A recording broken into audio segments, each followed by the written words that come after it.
We are just a week away from the New Zealand Sports Radio's favourite rugby competition. Yes, that's right. The Mitre 10 Cup is almost here. Hi, I'm Paul Baines, and I'll be and we're trying to get around all of the provinces and having a chat with the coaches to see how each province is tracking towards the Mitre 10 Cup, or NPC, as some people like to still call it.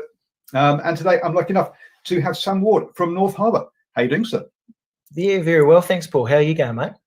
Not so bad, not so bad. And getting excited for the Mitre 10 Cup, and happy that in these uncertain times, it is still the full 10 weeks plus semi-finals and finals. So, we have a full competition, nothing shortened down. So you guys should, all your normal preparations, all your normal order of things must be, it's all locked in. You're not having to sort of rethink the wheel, as it were. Yeah, absolutely. It's been great to know that the season as a whole is going to be the same, and so excitement levels are really high. The pre-season's been pretty challenging, obviously, with the breaks and the isolations and things like that. But I suppose you just got to roll with the punches in a time like this. We all know that what the rugby environment's like and what we need to do around training and the game and what content we need to get into the boys. So I suppose the biggest thing through this week of being on the grass, which has been fantastic, is just, I suppose, making sure that we're getting the right content into the guys at the right time and looking after their bodies as well as we can on a pretty short run into the season. Yep. And how important has the Harbour Club competition been for putting your squad together this year? Extremely important. We have all our new lads have come through our club system. And we've got a really exciting bunch of backs and forwards coming through. Last year, I think we debuted around 13 players, and this year we're going to add to that by about 8 at this stage, which is really exciting. Club obviously had their challenges through their isolations and things like that. So, I mean, the standard hasn't been as high as it has been in, I suppose, former years. But, I mean, that makes sense when guys aren't doing the training and the contact and the collisions through, I suppose, a month at home with your family during isolation. So clubs, in my opinion, did a really good job around coping with those difficulties as well. But yeah, it was pretty hard to sort of have mini pre-seasons through the year and maintain that performance. So has club been important? Yeah, absolutely. Yeah, we've been talking about it during our Driving More shows on a Monday evening at 8 p.m. Looking at the club competition, but Takapuna certainly have had a good season. But it looks like that Northcote, North Shore also have made a competitive season as well. So whilst the standard might be down, it's still been competitive amongst all that. But you've still got the finals to go, haven't you? So how does some of the teams going to have to lose their players for the finals? Yeah. So the lads in our squad are unavailable for the rest of the club season. That's just, I suppose, an unfortunate result of the season being pushed out and that sort of thing. Takapuna, like you say, is top of the table. They've done a really good job through the year. Pretty big pack and pretty big backline. And so they've strung together games really well. Northcote had a really impressive pack and a strong backline. North Shore especially was strong in the backs.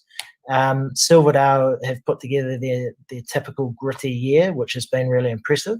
But Kumu needs a mention, to be fair. They've pushed a few packs around the park, including those in the top 4.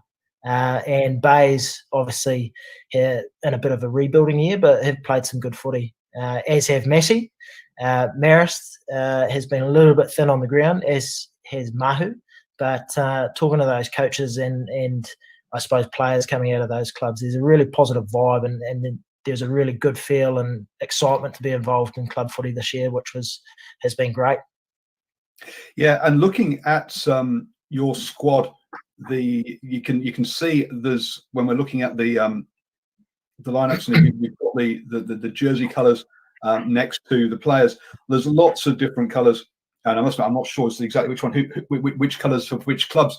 But by seeing all those different club colours, it does, and you say all the players coming through the club system, the players know that they've got, doesn't matter which team they're playing for, they've got an opportunity, and that's good to see that you're getting around all the clubs and giving them all opportunities, which is fantastic. It's not just those top 4 dominating or top couple dominating the squad.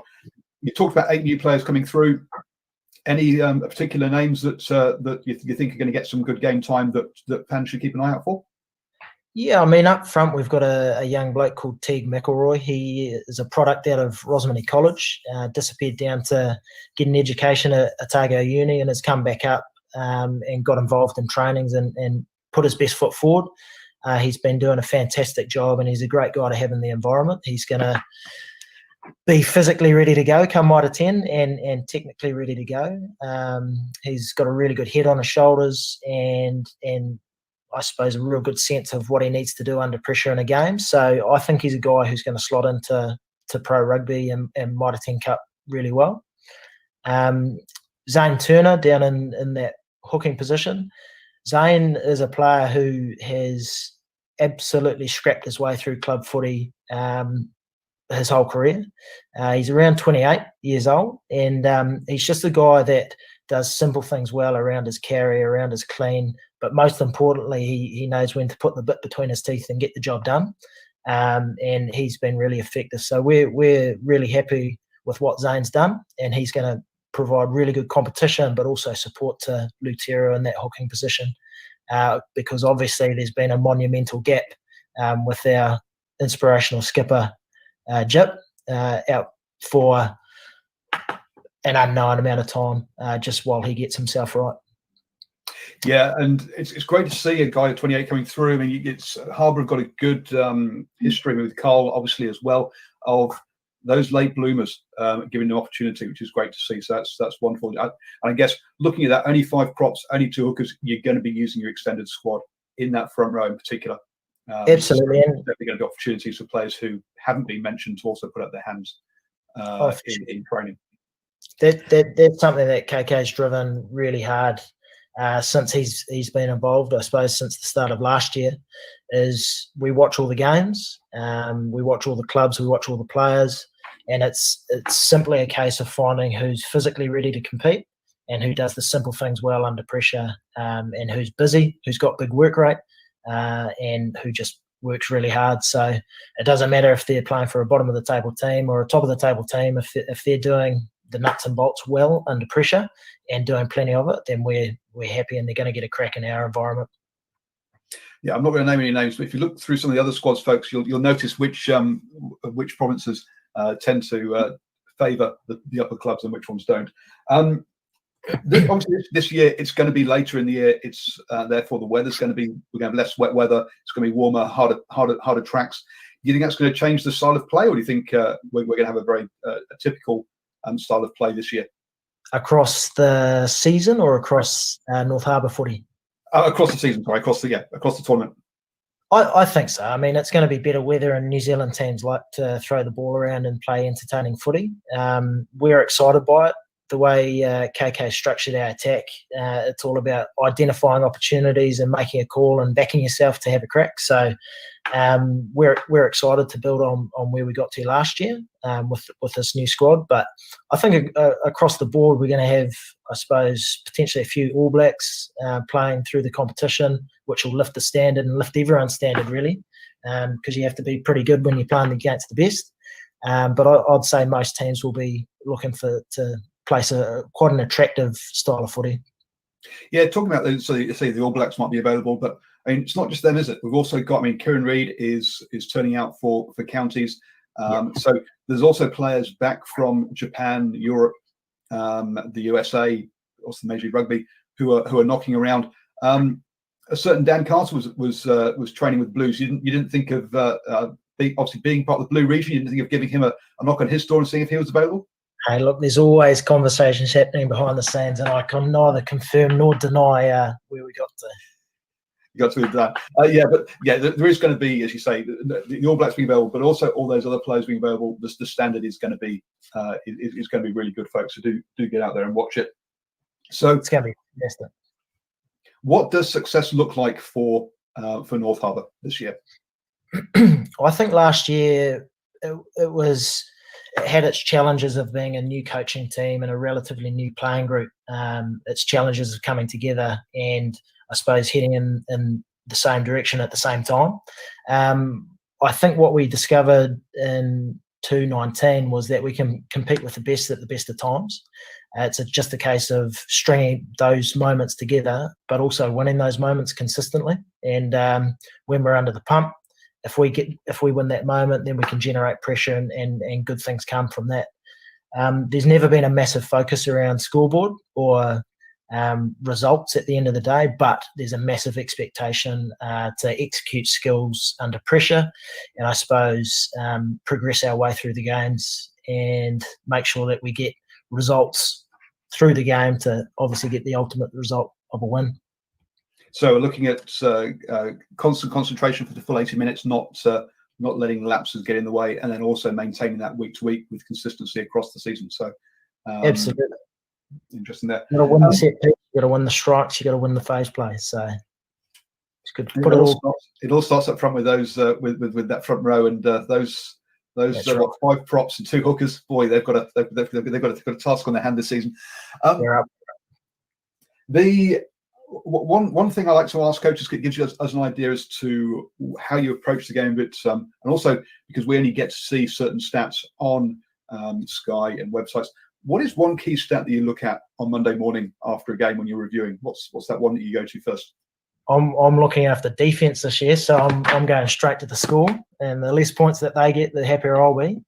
But just thinking about it, I suppose overnight, I look after defense, breakdown, set piece, and so obviously there's a fair amount of collision in my portfolio. So it's not so much how dominant you are in a certain collision, it's just how accurate we are in those skills. So in a carry, are we nice and accurate in how we achieve that? In a clean out, are we nice and accurate around how we achieve that? And same in tackle and so on and so forth. So for me, accuracy of collision are the key stats that I look at on a Monday morning.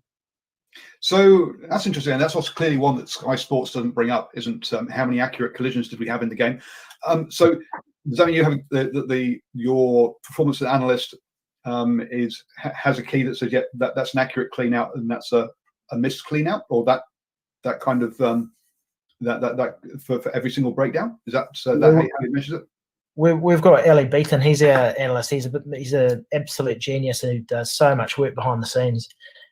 So basically, every coach will be different in terms of what they expect from their players and what they want to see in terms of results. And you don't have to measure everything, but what you do measure, you generally get better at. And so we sit down at the start of the year and start of the campaign and just establish what we want to get out of our carry, our tackle, our cleans. And he can go through and manage that and just say, we got that result, we didn't get this result. And so that gives me a pretty easy stat around where we need to focus skill-wise, because obviously the skill builds into the overall picture. So yeah, it takes a little bit of getting used to when you're working with new staff and new guys, but once you find your rhythm, then the information available is pretty nice to work off. That's great, thank you. I say it gives me an idea as to, or gives people the supporters an idea as to how different coaches, as you say, different coaches ask for different things from their analyst, and it's interesting. Yeah, accuracy around that collision is the area that we're going to be keeping an eye on for Harbour. So folks, expect all the tackles at the correct height, because that's accuracy, and no pressure. And all of the clean outs to be effective as well. So that's what we're looking for there. It's not about because other coaches might look at how many players got back off the floor within 2 seconds, or back in the line. So it depends on it's just different. It's interesting to see how different coaches approach things. Well, great. Thank you very much for your time, Sam. I'm really looking forward to getting up to North Harbour and covering a few games this season.